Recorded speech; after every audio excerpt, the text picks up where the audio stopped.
नमो नमः। आप सभी का हार्दिक स्वागत एवं अभिनंदन है। आज मैं आप लोगों के समक्ष व्याकरण से संबंधित एक टॉपिक लेकर उपस्थित हुई हूँ।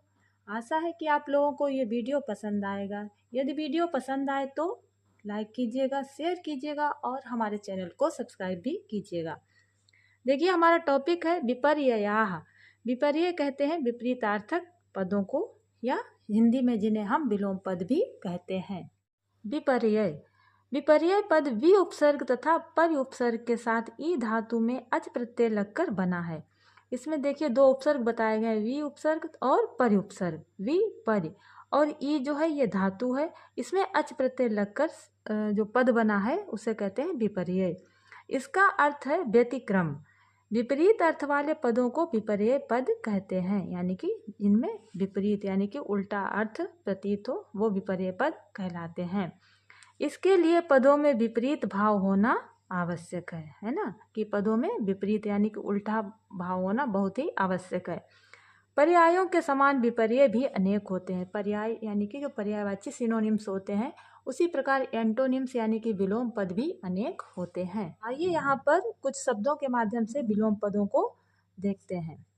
पहला है शीघ्रम। इसका विलोम है मंदम। शीघ्रम का अर्थ होता है शीघ्र या जल्दी, और मंदम का अर्थ होता है धीरे धीरे। दूसरा है श्वेतः। इसका विलोम है कृष्णः। श्वेत कहते हैं सफेद को और कृष्ण कहते हैं काले को। तीसरा है कोलाहलः।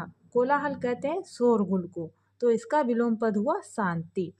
इसी प्रकार गच्छन्ति। गच्छन्ति अर्थात जाते हैं, इसका विलोम पद बना आगच्छन्ति, आते हैं। जैसा कि ऊपर हम लोगों ने पढ़ा कि इनमें विपरीत भाव होना अति आवश्यक है, तभी वो विपरीतार्थक शब्द कहलाएंगे। अब देखिए छाया। छाया का हो गया आतपः। आतपः यानी कि धूप भी कह सकते हैं, ठीक है। फिर प्राचीना। प्राचीन यानी कि पुराना। नवीना इसका अर्थ हुआ नया। आगे देखिए पुरतः। पुरतः का अर्थ होता है सामने, इसका विलोम पद हुआ पृष्ठतः यानी कि पीछे की ओर या पीछे। फिर समीपे। समीप यानी कि पास में, और दूरे का अर्थ हुआ दूर। अब देखिए दिनकरः। दिनकर कहते हैं सूर्य को। दिनकर, प्रभाकर ये सब सूर्य के पर्यायवाची हैं, तो इसका विलोम पद हुआ निशाकरः, यानी कि रात का स्वामी कौन होता है? चंद्रमा, और जो दिन का स्वामी है वो सूर्य, दिनकर। तो दिनकर का विलोम हो गया निशाकरः। इसी प्रकार दूरतः यानी कि दूर से, इसका विलोम हुआ समीपात, पास से। आगे है मूढ़ः। मूढ़ यानी कि मूर्ख, इसका विलोम हुआ विवेकी, यानी कि विवेकी पुरुष, यानी कि जिसके पास बुद्धि है या बुद्धिमान। आगे है दिवसे, तो इसका विलोम हुआ रात्रो। दिवसे दिन में, और रात्रो का अर्थ हुआ रात में। न्यून। न्यून का अर्थ होता है कम, इसका विलोम हुआ पर्याप्तः, यानी कि पर्याप्त, इनफ। विस्मृत्य। विस्मृत्य अर्थात भूल कर, इसका विलोम हुआ स्मृत्वा, याद रखकर या स्मरण करके। आगे है नवीनम। इसका हो गया पुरातनम। नवीनम नया, पुरातनम पुराना। उष्णः। उष्णः कहते हैं गर्म को। और शीतः इसको कहते हैं ठंडा, यानी कि उष्णः का विलोम हुआ शीतः। इसी प्रकार हर्षः। इसका विलोम हुआ विषादः। हर्ष कहते हैं खुशी को, और विषाद एक तरह से दुख। आगे है खंडनम। इसका विलोम हुआ मंडनम। खंडनम अर्थात किसी चीज़ का विनाश करना, नष्ट कर देना, और मंडनम का अर्थ हुआ किसी चीज़ का निर्माण करना या बनाना। आगे है गुणः। गुण यानी कि क्वालिटी, और इसका विलोम हुआ दोषः। उसमें क्या दोष है? तो गुण का विलोम हुआ दोष। जय का पराजयः। जयः पराजयः। जीवनम मरणम। तमः। तम कहते हैं अंधकार को, इसका विलोम हुआ प्रकाशः। तमः प्रकाशः। इसी प्रकार 23 नंबर देखिए आत्मीयः। आत्मीय यानी कि अपना, और परकीय दूसरे का, यानी कि दूसरा। निजः। इसका भी अर्थ हुआ अपना, और परा यानी कि पराया। साकारः यानी कि जिसका कोई आकार हो तो वो हो जाएगा साकार, और निराकार जिसका कोई भी आकार ना हो वो होता है निराकार। तो साकारः का विलोम हो गया निराकारः।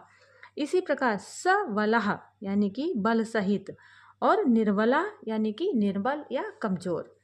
इसी प्रकार आगे देखिए योगी। इसका विलोम हुआ भोगी।